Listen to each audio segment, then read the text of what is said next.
ouvrons tous nos cœurs à la grâce infinie, donnant tant de bien aux pécheurs. Au cœur du Seigneur, avec lui sur la route, nous marchons en chantant de tout cœur. Ce Dieu, il sauve, il guérit, il enlève le doute. Il vit, il est là maintenant. Auprès du Seigneur, avec lui sur la route, nous marchons de tout temps en chantant de tout cœur. Oh, il sauve, il guérit, il enlève le doute. Il vit, il est là maintenant. Merci, j'ai chanté avec mes propres paroles, ou des fois je ne trouve pas les paroles qu'il faut, mais l'Esprit de Dieu sait toutes choses. Auprès du Seigneur, avec lui sur la route, nous marchons, nous chantons de tout cœur. Car le Dieu sauve, il guérit, il enlève le doute. Il sauve, il guérit, il enlève le doute. Si tu es venu avec un doute ce matin, si tu es venu, peut-être que tu pensais qu'il n'y a plus rien à faire pour ta vie, je te dis ce matin, Dieu a réservé quelque chose pour toi. Et de très merveilleuses choses qu'il a accomplies. Et il a réservé à tous ceux qui l'ont choisi comme leur Seigneur et Sauveur. Amen. Nous allons rester dans notre thème qui s'intitulait, et nous avons sauté le dimanche passé parce que nous étions au cœur de l'amour de Dieu qui s'est manifesté au milieu de nous.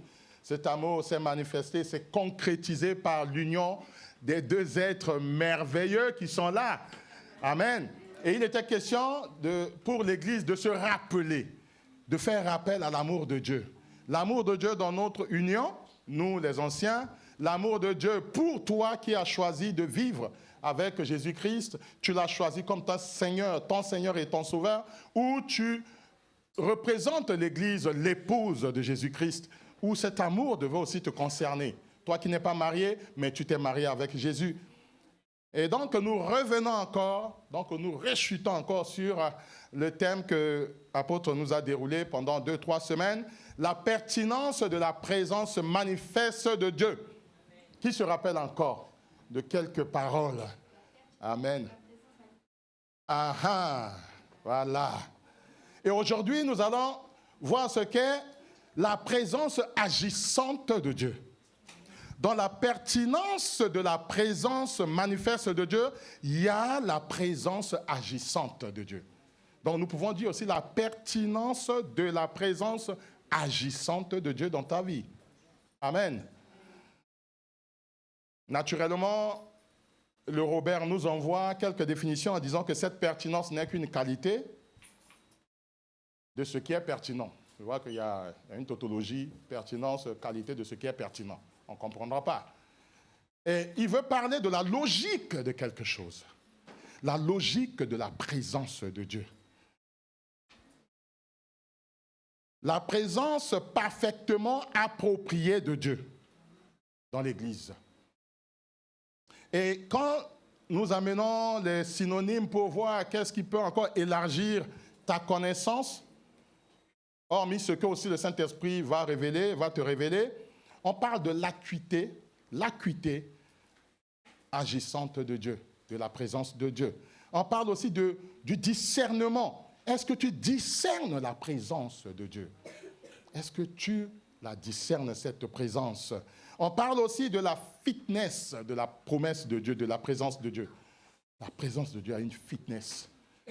On peut parler aussi de la justesse de la présence de Dieu. Ça vient juste à un moment et Dieu peut retirer sa présence. Amen. Amen. Si tu remplis les conditions, tac, il se présente à toi. Quand tu lui tournes le dos comme le roi Saül, il se retire. Amen. Amen. Ce n'est pas quelque chose de acquis. Mais si tu réunis les conditions, tu peux l'avoir et ça reste en toi, ça demeure en toi et ça te conduit. Comme ça a conduit Moïse jusqu'à... Il a vu la terre promise, mais il n'y est pas rentré. La profondeur de la présence de Dieu. La subtilité. Cette présence a beaucoup de subtilité. Donc nous prenons tous ces synonymes-là, nous engouffrons, nous englobons dans la pertinence de la présence manifeste de Dieu. C'est-à-dire présence qui se manifeste. Ce n'est pas une présence muette, c'est une présence qui se manifeste.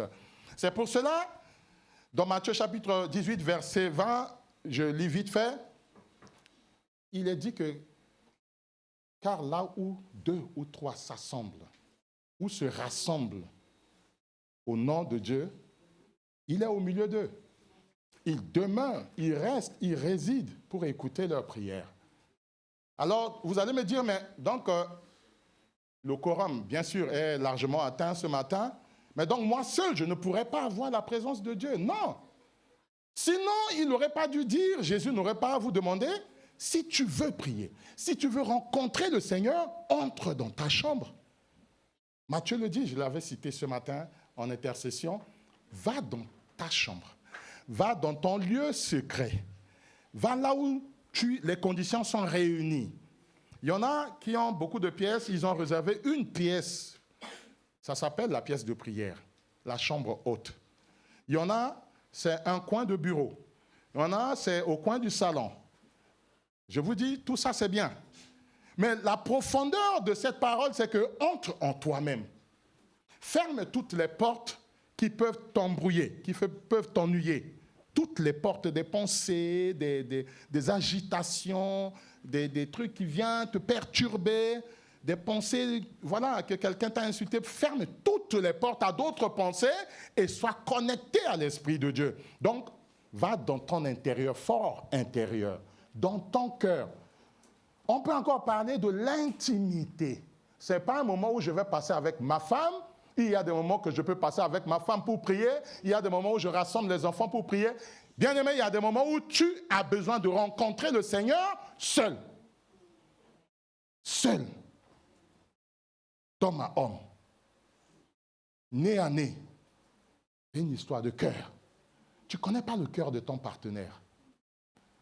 Dieu connaît son cœur. Mais toi, tu connais ton cœur.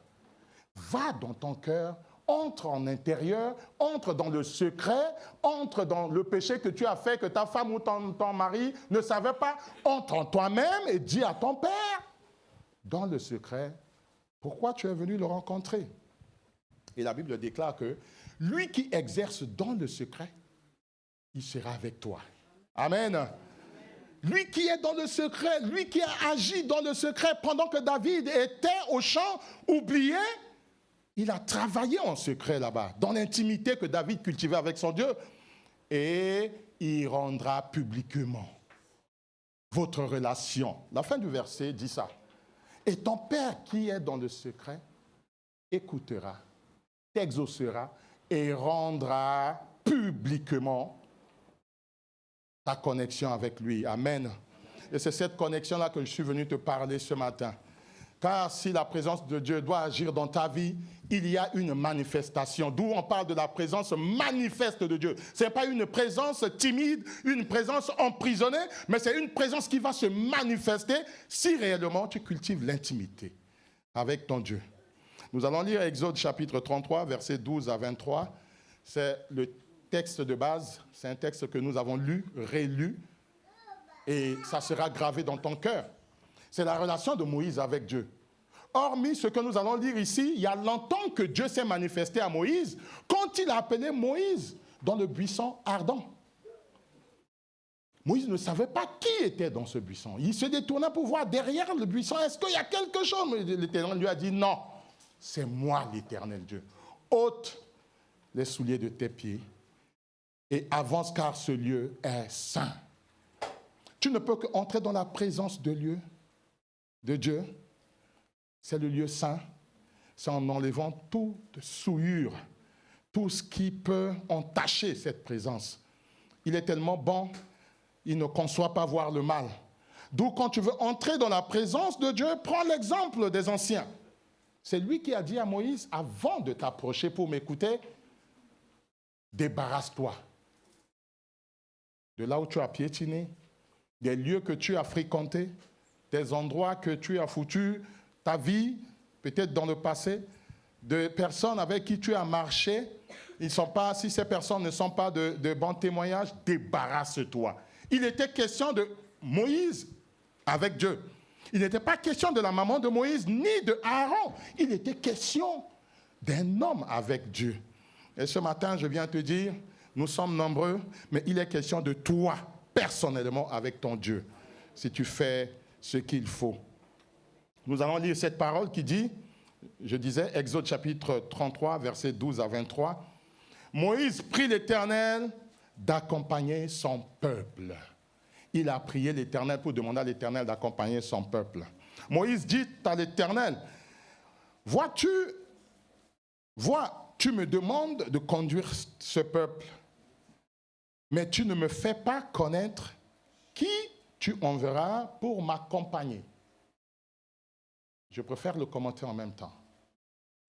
Tu vois, Seigneur, tu m'as dit d'accompagner ce peuple. Tu m'as dit de conduire ce peuple. Mais Seigneur, tu ne m'as pas dit qui tu vas envoyer pour accompagner la mission. Pourtant, tu m'avais dit, je t'ai choisi personnellement et tu jouis de ma faveur. Maintenant, si réellement j'ai obtenu ta faveur, veille me révéler tes intentions pour que je te connaisse. C'est ambigu. Donc Moïse ne connaissait pas l'Éternel qu'il a appelé. Au fait, l'Éternel le surprend de jour en jour. D'un pas à un autre, l'Éternel le surprend.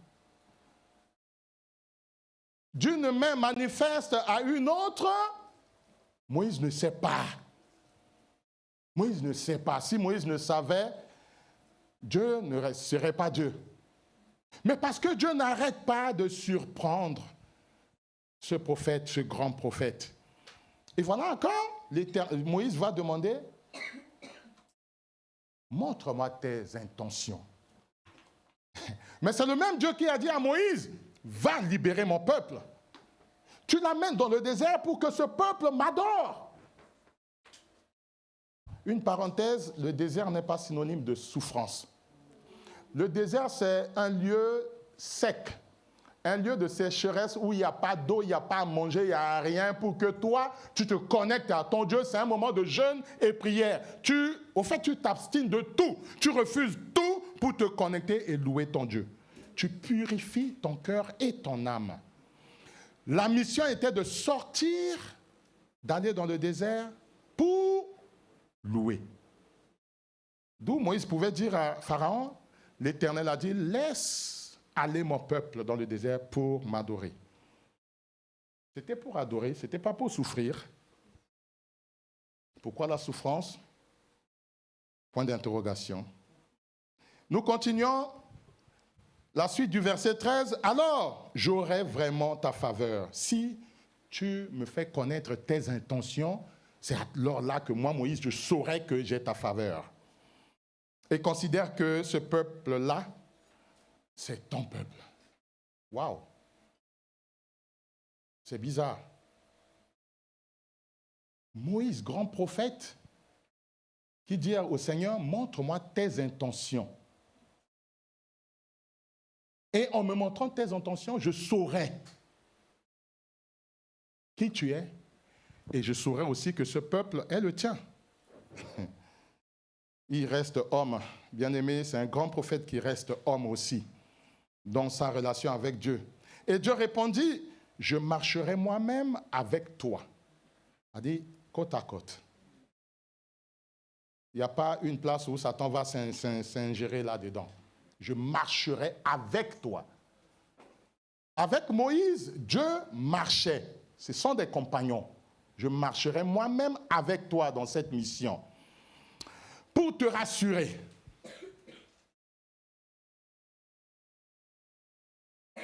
Moïse qui reprend, qui dit, mais si tu ne viens pas toi-même avec nous, ne nous fais pas partir d'ici.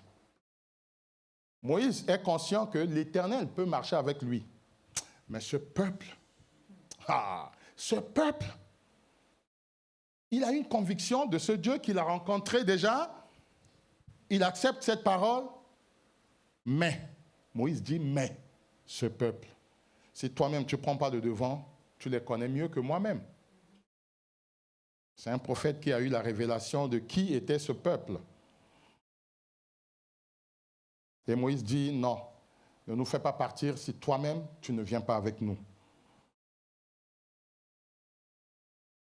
Moïse pousse encore en disant, mais en quoi ou à quoi reconnaîtrai-je que j'ai obtenu ta faveur? En quoi? Il est merveilleux de s'entretenir avec un Dieu comme ça. Il est merveilleux quand vous avez le privilège de vous entretenir avec un être supérieur, votre chef, votre papa qu'on appelait Django, mais arrivé à un âge, vous pouvez vous asseoir, papa, et il t'appelle mon ami, mon petit. Waouh! Au fait, tu pousses un peu des ailes. Et si tu ne fais pas attention, là, tu regardes les autres comme ça. Il est merveilleux. Mais Moïse n'a pas fait ça. C'est-à-dire, il dialogue avec le boss et il intercède, il demande aussi des conduites pour le peuple. Ce matin, nous n'intercédons pas que pour nous. Nous ne prêchons pas que pour nous, mais nous instruisons aussi le peuple que nous devrions marcher ensemble. Mais il faut que le Seigneur se révèle à nous. Et là, Moïse met encore une barre pour dire, entre ce peuple et les autres, c'est là où j'attire votre attention, qu'est-ce qui va nous distinguer des autres peuples? Wow. Et pourtant, il n'y avait que le peuple juif, le peuple d'Israël dans le désert. Il n'y avait que eux. Mais Moïse dit, si je trouve faveur à tes yeux, montre-toi pour qu'il y ait une distinction, une différence entre nous de Christ ma vie et ceux qui servent aussi le même Dieu. On ne sait pas de quel Dieu ils servent, on ne sait pas. Mais aujourd'hui, je tiens à te dire que nous prêchons pour que Dieu se révèle à toi, à moi, pour que nous soyons différents des autres chrétiens qui mélangent la chrétienté à la porcherie. Nous voulons être distingués, que la main de Dieu nous conduise. Et je pense que c'est le poids qui est sur le cœur de l'homme de Dieu, de nous porter, de nous ramener. Des fois, je pense que ça saigne dans son cœur, il ne dort pas, il pleure, parce qu'ils aimeraient nous voir prier comme lui, marcher comme lui, raisonner comme lui. Et lui aussi, il s'efforce à faire comme Christ. Un poids sur l'épaule de Moïse.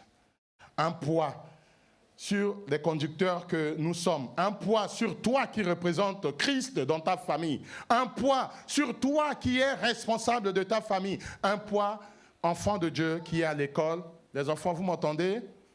C'est aussi un poids pour vous, pour que Dieu fasse la différence, que vous soyez différents des autres enfants. C'est-à-dire que vous soyez obéissants à l'école, vous soyez calmes à l'école, que vous travaillez beaucoup pour avoir des bonnes notes à l'école, et la main de Dieu est sur vous. Amen. Vous devez être différents des autres enfants, des autres élèves. Partout, au marché, au travail, nous devons être différents. Alors là, verset 17, l'Éternel répond maintenant à Moïse. Même ce que tu viens de demander, je te l'accorde. Waouh! Même ce que tu viens de demander, je te l'accorde. C'est-à-dire, il y aura une différence entre ton peuple, ce peuple et les autres peuples. Amen. Amen. Je te prie de recevoir cette parole que même ce que ton cœur formule comme demande en ce moment, ou bien depuis des jours, l'Éternel te dit ce matin que même ce que tu as demandé d'être différent des autres, je te l'accorde. Pourvu que ça ne soit pas dans l'orgueil, car Dieu résiste aux orgueilleux. Il dit, je te l'accorde parce que tu jouis de ma faveur. Waouh! Est-ce qu'il y a quelqu'un qui veut jouir de la faveur de Dieu ce matin? Est-ce qu'il y a quelqu'un qui veut jouir de cette faveur ce matin? Parce que tu veux jouir de sa faveur, il te l'accorde, quoi que tu vas demander, pourvu que ça soit dans sa volonté. Et que j'ai une relation particulière avec toi. C'est Dieu qui l'affirme, qui le confirme ici. Il dit à Moïse, je te l'accorde tout. Parce que j'ai une relation particulière avec toi. Bien-aimés, voyez ce que la présence de Dieu peut faire. Dieu présent, omniprésent. C'est ce que sa présence peut faire. Et il continue, permets-moi de contempler ta gloire. Il demande encore des choses. Vous voyez, quand ça devient comme des enchères qu'il fait avec Dieu, mais pas dans le mauvais sens, il va jusqu'à demander quelque chose. Dieu a dit non. Tu ne me verras pas. Amen. Amen. Tu ne me verras pas. Si vous lisez la suite du verset, Moïse reprit, permets-moi de contempler ta gloire. Dieu lui répond, je ferai moi-même passer devant toi toute ma bonté. Moïse parle de gloire, mais Dieu parle ici de toutes les bontés de Dieu. Et je proclamerai devant toi les qualités de l'Éternel que je suis. Je ferai grâce à qui je veux faire grâce, j'aurai compassion de qui je veux avoir compassion, mais tu ne pourras me voir de face. Ce matin, j'interpelle l'Église, demandons vivre dans la présence de Dieu, mais ne demandez pas voir Dieu. Vous ne le verrez pas. D'ailleurs, il ne vous l'accordera pas. Car nul ne peut voir Dieu et vivre. Tu vis encore dans le corps, dans l'être de péché, tu ne peux voir Dieu. Il est tellement saint. Tu ne peux le voir. Seigneur, fais-moi voir ta gloire. Fais-moi simplement voir ta gloire, ça me suffit. Mais malgré que Moïse a demandé la gloire de l'Éternel, c'est l'Éternel même. Il a dit non, je te ferai voir toutes mes bontés. Quand je vois la bonté de mon Dieu, et sur le toit de ma maison, oh, mon âme bénit l'Éternel. Simplement cette bonté nous suffit de bénir l'Éternel. Et voilà, il continue. Je ne pourrai pas voir, tu ne pourras pas voir ma face, car l'homme ne peut me voir et demeurer en vie. L'Éternel dit encore, il y a ici un lieu près de moi, tiens-toi debout sur le rocher. Il ramène encore Moïse près de lui. Tiens-toi à côté de moi. Dieu omniprésent. Dieu omniprésent. Il remplit l'espace de la terre par sa présence. D'où Psaume 139 nous parle de ce Dieu, même quand je suis ailleurs, il me voit, je rentre au ciel, il me voit. Dans les séjours de mort, il le voit. On va le lire tout à l'heure pour nous conforter, reconforter ce matin. Et quand ma gloire passera, je continue la lecture, quand ma gloire passera, je te mettrai dans les creux de mes mains. Je te cacherai comme la mère poule qui cache les poussins. Parce que, bien-aimé, cette gloire, tu ne peux rester en vie et contempler cette gloire. Tu ne peux. Je ne peux pas te permettre cela. Et quand je serai passé, quand je vais finir de passer, faire passer la gloire, puis je retirerai ma main et tu me verras du dos. Je serai parti, tu me verras du dos. Qu'est-ce que tu vas voir du dos de quelqu'un? Et d'un si grand Dieu qui remplit la terre, qu'est-ce que tu vas voir de derrière? Qu'est-ce que tu peux voir? L'éclat, les tonnerres, les feux, les tourbillons, que des choses qui te font peur, bien qu'il est déjà passé. Alors nous devons nous retenir des demandes que nous faisons tout le temps. Bien aimé, il y a plusieurs niveaux de présence de Dieu. Ce matin, je viens te parler simplement de cette présence agissante, mais avant d'arriver à une présence agissante, je veux que tu réalises ce matin que Dieu est omniprésent. En même temps qu'il est ici parmi nous, par son esprit, dans toutes les églises et sur l'étendue de la terre, Dieu se manifeste. d'une manière ou d'une autre. Mais comment distinguer sa voix et sa présence? Comment? C'est David qui dit dans Psaume 139, je lis à partir du verset 1er, l'omniprésence de Dieu parle de Dieu qui est partout, en même temps, et qui accompagne toute personne à n'importe quel lieu. Amen. Je lis la parole de Dieu au chef des chantres de David, Psaume. Éternel, tu me sondes et tu me connais. Tu sais quand je m'assieds et quand je me lève. Tu pénètres de loin ma pensée. Tu sais quand je marche et quand je me couche. Tu pénètres toutes mes voies. Verset 4. Car la parole n'est pas sur ma langue que déjà, ô Éternel, tu la connais entièrement. Tu m'entoures par derrière et par devant, et tu mets ta main sur moi. Une science aussi merveilleuse est au-dessus de ma portée. Une science qui me dépasse, si merveilleuse, est au-dessus de ma portée, ça me dépasse. Elle est trop élevée pour que je puisse la saisir. Verset 7 dit, oh, où irai-je loin de ton esprit? Et où fuirai-je loin de ta face? Si je monte au ciel, tu y es. Si je me couche au séjour des morts, t'y voilà. Si je me prends des ailes de l'aurore et que j'aille habiter à l'extrémité de la mer, là aussi ta main me conduira et ta droite me saisira. Si je dis au moins, les ténèbres me couvriront, la nuit devient lumière autour de moi. Même les ténèbres ne sont pas obscures pour toi. La nuit brille comme le jour et les ténèbres comme la lumière. C'est toi qui as formé mes reins, qui m'as tissé dans le sein de ma mère. Verset 14 dit, je te loue simplement de ce que je suis une créature si merveilleuse.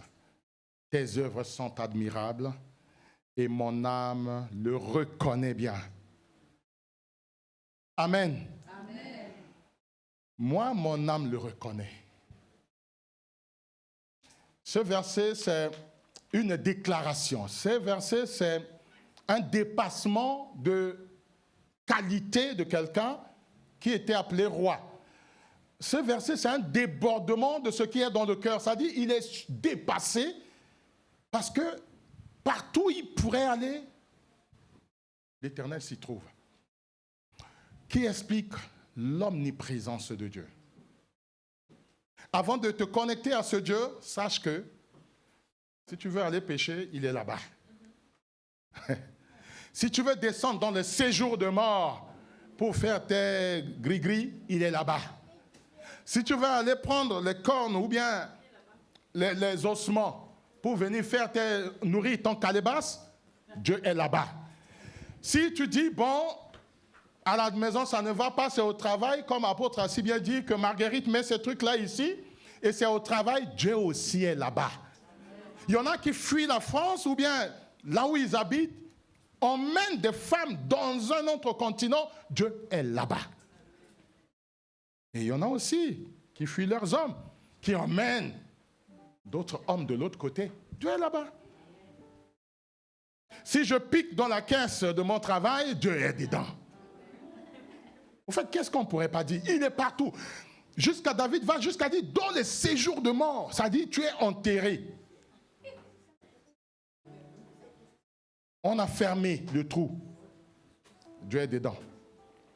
Où fuirais-je loin de ta face? Donc, avant que tu fasses cette démarche, avant que nous saisissons un moment tout à l'heure pour prier, tu dois réaliser que, mais je veux que la présence de Dieu se manifeste en moi, mais partout il y est. Donc, il n'est pas caché, au fait. Qu'est-ce qui fait que je ne peux pas entrer dans sa présence? N'est-ce pas, c'est mon incrédulité? N'est-ce pas, c'est le doute qui remplit mon cœur?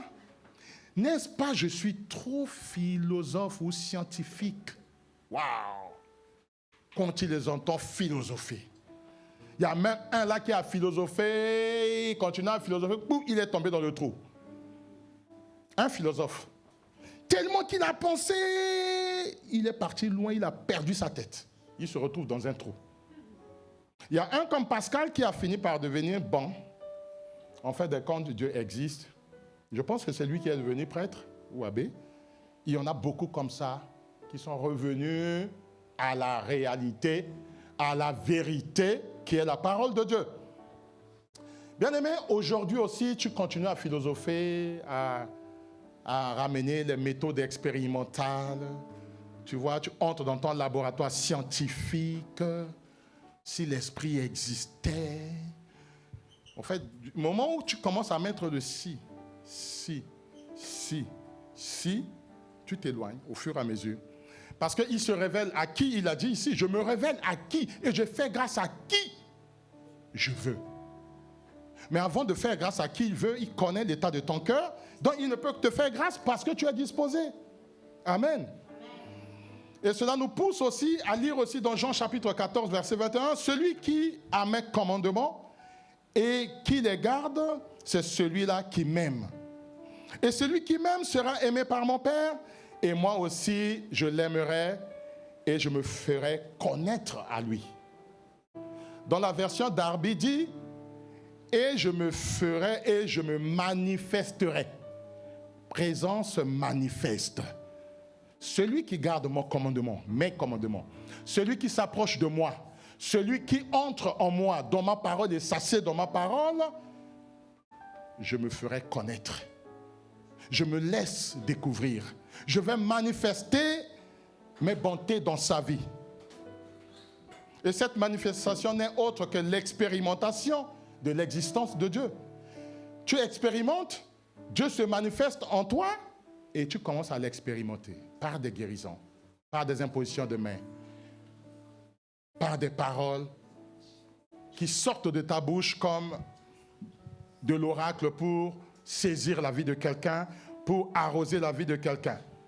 Bien-aimé, ce n'est pas une manifestation par des frissons. Je sens qu'il y a l'Esprit de Dieu ici. Non. Il peut y avoir des frissons quand Dieu se manifeste. Tu le sens. Tu es pris de frayeur. Tu es pris de foi. De foi, c'est l'inverse. Tout ton corps est bouillonnant. Ceux qui l'ont expérimenté peuvent le témoigner. L'apôtre nous a témoigné la première fois que Dieu l'a visité. Et Dieu ne l'a pas enlevé. Son corps bouillonne. Et quand ton corps bouillonne, ça dit à tout moment, tu as envie d'être en connexion. Parce que tu n'aimerais pas que ce feu s'éloigne de toi. Quand tu as des frissons qui viennent de Dieu, bien-aimé, waouh, tu fuis le péché. Au fait, tu fuis le dehors. Tout ce qui est dehors, en dehors de ton cœur, tu fuis. Parce qu'il y a une connexion. Cette manifestation, ça vient par des sensations. Je sens la main de Dieu, je sens. Si tu es véridique, tu le sentiras. Tu le sentiras. Et pour l'éternité, tu continueras à le sentir si tu gardes ta relation avec Dieu. Sensation d'être brûlé, mais tu n'es pas brûlé. Sensation d'être dans le glaçant, mais tu n'es pas glacé. Tu as beaucoup de frissons et l'Esprit de Dieu te transperce. C'est-à-dire que cette chaleur te pousse à creuser dans la parole de Dieu, à creuser encore, à entrer dans la dimension de le connaître encore. Ça te donne une soif de le connaître encore davantage. D'où, vous voyez, quand j'ai lu tout à l'heure, Moïse n'a cessé de demander de plus. Connaître. Connaître. Bien aimé, si quelqu'un te dit que j'ai rencontré le Seigneur, c'est bon. Oh, c'est mon Dieu. Il est dans ma garde-robe. Il est chez moi. Il est dans mon grenier. Il est là. Dieu sait que dans le cœur. Tu ne peux pas savoir ce que c'est du mensonge. Dieu, c'est l'expérimentation. Tu l'as reçu. Il te donnera l'envie de continuer encore à le chercher. Parce que si nous connaissons Dieu en entier, il ne serait pas Dieu. Il ne serait plus Dieu. Ça nous pousse à creuser, à le connaître. Et ça te met le troisième point, ça t'amène maintenant dans l'agissement, dans le, comment on peut l'appeler, dans l'action, d'où on parle de la présence agissante de Dieu.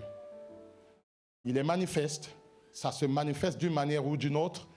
Maintenant, ça va agir que quand tu lui ouvres ton cœur, quand tu lui fais une place, quand tu l'invites, parce qu'il est omniprésent, tu lui dis, je ne veux pas que tu restes dans la surface, mais viens habiter en moi, et de toi maintenant commence à sortir des choses. Dieu se manifeste au travers des hommes. Il pouvait faire sortir les fils d'Israël d'Égypte, mais il est passé par Moïse. Amen. Il pouvait, en un clin d'œil, taire les prophètes de Baal, mais il a utilisé Élie.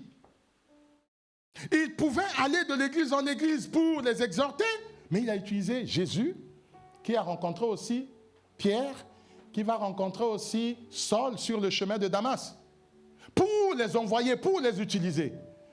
Alors, si jusqu'aujourd'hui tu dis, je me suffis à moi-même, je n'ai pas besoin d'un berger ni d'un mentor. Un mentor, c'est quelqu'un que Dieu a fait grâce, Dieu l'a élevé dans le peu de connaissances que Dieu lui a donné, et il est reconnu par ses pairs pour encadrer quelqu'un. Il y a la reconnaissance, il y a l'onction, et c'est approuvé, il peut accompagner quelqu'un. Bien-aimés, on a tous besoin de marcher avec Dieu, mais être accompagné, guidé par quelqu'un. L'Esprit de Dieu peut faire ce travail pour quelqu'un comme Saul, qui n'avait pas besoin, qui combattait l'Église, qui persécutait Jésus, mais Jésus même l'a arrêté. Mais pour que Paul entre dans sa mission, il a fallu qu'il aille prendre des enseignements chez Corneille. La présence agissante de Dieu, tu deviens collaborateur avec Dieu, au fait.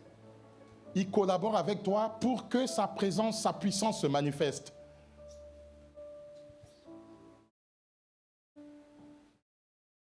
Si tu ne le sens pas, ne lève pas ta main. Si tu sens que tu veux être collaboratrice, collaborateur de Dieu, quel que soit ton péché, quelle que soit ta vie, quel que soit ce que tu... Mais au fait, c'est ton cœur, si tu le sens, si tu veux vraiment que Dieu agisse en toi. Parce que, je vous explique pour que vous compreniez. Dans ta famille, moi, si je ne suis pas là, ma femme a le droit d'imposer la main aux enfants.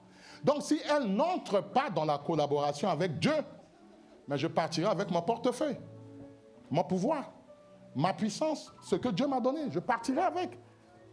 L'ennemi sait que je ne suis pas à la maison. Va attaquer les enfants à l'école, c'est elle qui va chercher les enfants. Elle appelle, mon téléphone ne répond pas. Qu'est-ce qu'elle doit faire? Si elle est aussi collaboratrice avec Dieu, elle va tout de suite imposer la main. Amen. Un autre exemple. Dans notre milieu, apôtre est en mission, ou bien il n'est pas là, ou voilà, personne n'est là, paf, il y a une manifestation des mauvais esprits. Qu'allons-nous faire? Si nous sommes collaborateurs avec le Christ, tout de suite, nous entourons cette personne, nous lui imposons la main, nous chasserons ce démon au nom de Jésus. Qui veut être collaborateur pour la manifestation de Dieu? C'est une merveilleuse chose. Ne résiste pas, bien-aimé. Je t'encourage encore, ne vois pas ta situation. Je vais t'expliquer encore. Ne vois pas ta situation. Qui était Saul de Tarse? Un persécuteur, un brigand, quelqu'un qui tuait, qui frappait les évêques, les apôtres. Mais c'est celui-là que Dieu va le choisir comme collaborateur. Désormais, tu marcheras avec moi. Amen. Pour ne pas citer que ça. Jonas a refusé d'aller. Mais Dieu l'a contraint d'être collaborateur. Bien qu'il collaborait avec Dieu, Dieu a dit va. Il dit non. Le poisson l'a pris, il l'a rendu là où il avait dit non. Et vers la fin, il a collaboré. Que tu le veuilles ou pas, je ne souhaite pas pour toi que Dieu te contraigne. Ça serait difficile. Mais je souhaite que tu fasses le pas. Le premier pas. Que tu dises simplement, Seigneur, je veux collaborer avec toi. Je veux que ta présence agissante se manifeste au travers de moi. Nous allons lire un texte pour appuyer, puis nous allons passer du temps dans la prière, parce que nous avons besoin de beaucoup de collaborateurs. Dieu en a besoin. Des gens qui doivent collaborer avec lui. Bien-aimé, estime-toi heureux à la place de Moïse qui dialogue avec Dieu. À la place du roi Ézéchiel, c'est Ézéchias qui voyait qu'on lui a proclamé qu'il doit mourir. Mais quand il s'est tourné pour s'humilier devant Dieu, Dieu s'est répandu. Dieu a ramené encore 15 ans sur sa vie. Sois comme des hommes comme ça. Où tu peux dialoguer. Où tu peux dire, papa, cette nature d'homme-là, je n'aime pas dans ma vie. Écarte-moi de leur chemin. Je suis déjà marié, mais les hommes qui me font des clins d'œil, papa, je ne veux pas. Hein? Je suis déjà serviteur, je ne veux pas encore retourner en arrière. Père, je connais déjà que tu existes. Laisse pas que l'ennemi pose sa main et sur moi, et sur ma maison, et sur mes enfants. C'est une mission que Dieu a confiée aux disciples dans Luc chapitre 4, verset 16. Nous allons le lire et nous lirons Marc 16 pour finir. La présence agissante de Dieu dans la vie de son Église. Je lis la parole de Dieu. Les 11 disciples allèrent en Galilée sur la montagne que Jésus leur avait désignée. Quand ils le virent, ils se prosternèrent devant lui, mais quelques-uns eurent le doute. Ils n'étaient que 11. Quand ils l'ont vu, ceux qui ont cru se sont prosternés. Mais la Bible déclare ici que quelques-uns eurent des doutes. Je prie que ce matin, qu'il n'y ait pas de doute dans l'assemblée des enfants de Dieu. Je prie ce matin que nous allons nous incliner devant ce Dieu, devant ce roi des rois, pour qu'il déverse sur nous, sa collaboration, au nom puissant de Jésus. Jésus s'approcha et leur dit, « Reçois tout pouvoir, m'a été donné dans les cieux et sur la terre. Allez donc, faites de toutes les nations des disciples, baptisez-les au nom du Père, du Fils et du Saint-Esprit, et enseignez-leur à mettre en pratique tout ce que je vous ai prescrit. » Il ne les a pas laissés comme ça. L'ordre de mission, mais il a donné la mission à ceux qui n'ont pas douté. Si tu doutes, il n'y aura pas de mission pour toi. Il a donné la mission à ceux qui se sont prosternés, le reconnaissant comme Dieu. Et là, il dit à la fin pour les rassurer, « Je suis avec vous tous les jours jusqu'à la fin du monde. » Sa présence se manifeste jusqu'à la fin du monde. Nous devions être conscients, bien-aimés, que Jésus est avec nous tous les jours, que son esprit nous accompagne dans cette mission. Et pour faire la différence aussi, comme Moïse l'avait demandé, fais une distinction entre nous et ceux du monde. Mets une séparation entre nous et ceux du monde. Qu'il y ait une différence entre ceux qui le servent et ceux qui ne le servent pas. Luc 4, 18 dit, « L'Esprit du Seigneur est sur moi, parce qu'il m'a consacré par onction, l'huile d'onction, consacré par onction, pour annoncer la bonne nouvelle aux pauvres. Il m'a envoyé pour guérir ceux qui ont le cœur brisé, pour proclamer aux prisonniers la délivrance et aux aveugles le renouvellement de la vue. Pour renvoyer libres les opprimés, pour réclamer une année de grâce du Seigneur. » Voilà, c'est la mission que Dieu attend de toi. Il t'a donné. Il a dit, tout pouvoir lui a été donné. Il t'a dit d'aller. Et il te dit, je serai avec toi jusqu'à la fin. Et il te confirme que l'Esprit de Dieu, la main de Dieu, l'onction de Dieu est sur toi pour libérer, délivrer, guérir et rendre la vue. Nous allons atterrir par ces dernières lectures de Marc, dans l'évangile de Marc, chapitre 16, verset 15. C'est le dernier chapitre de Marc. Vous allez remarquer, ce que nous allons lire ici, c'est aussi dans le dernier chapitre de Matthieu. Matthieu 28 parle de la même chose.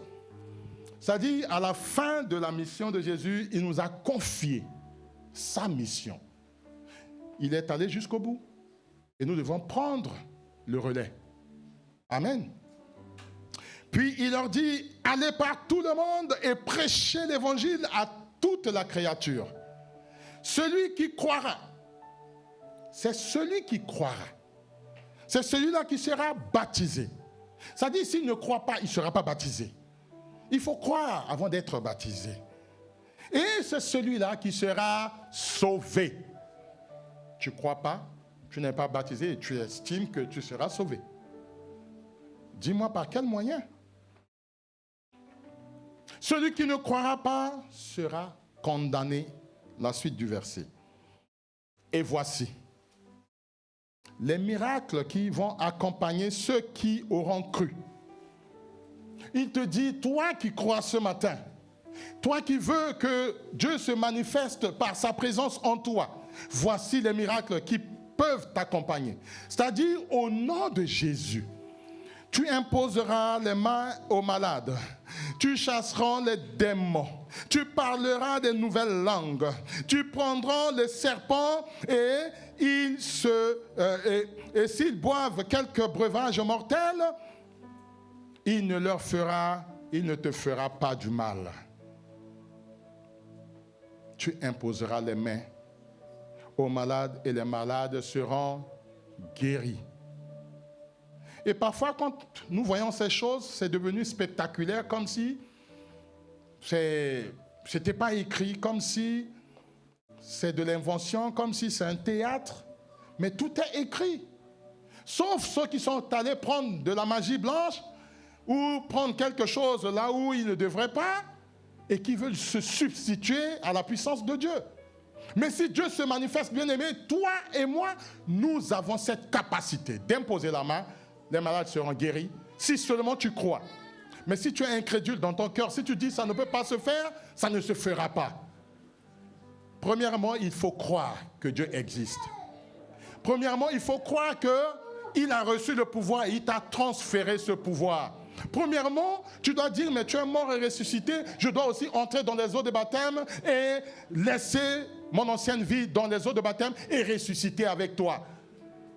Et tu dois marcher en nouveauté de vie, c'est-à-dire en observant ses commandements. Parce qu'il est dit tout à l'heure que celui qui observe mes commandements, celui qui les garde et qui marche conformément à ces commandements-là, c'est celui-là que je viendrai demeurer, résider, statuer, assis. Je ferai de lui ma demeure. Amen. Quand Dieu demeure en toi, logiquement et naturellement, tu ne peux que produire des bons fruits. Quand Dieu demeure en toi, logiquement, il y a des paroles vulgaires qui ne sortiront pas de ta bouche. Parce que ta bouche est sanctifiée. Parce que ta main ne va pas faire du n'importe quoi. Ta main sert à bénir. Dieu utilise tous tes membres. Amen. J'invite l'Église à se mettre debout. Que les chanteurs reprennent leur micro. L'appel est lancé ce matin que, bien aimé, j'avais dit que c'est une histoire personnelle. La présence manifeste de Dieu, c'est une histoire de moi avec mon Dieu. Si tu ne le crois pas, personne ne te force. Mais au moins tu l'as su, au moins tu l'as écouté, au moins tu l'as entendu, au moins tu es enseigné ce matin. Que si tu veux que Dieu travaille en toi, c'est à toi de créer les conditions. C'est à toi de faire la démarche. C'est à toi d'ouvrir ton cœur afin que Dieu puisse y entrer et faire sa demeure en toi et agir en toi. La puissance, la présence agissante de Dieu. Amen.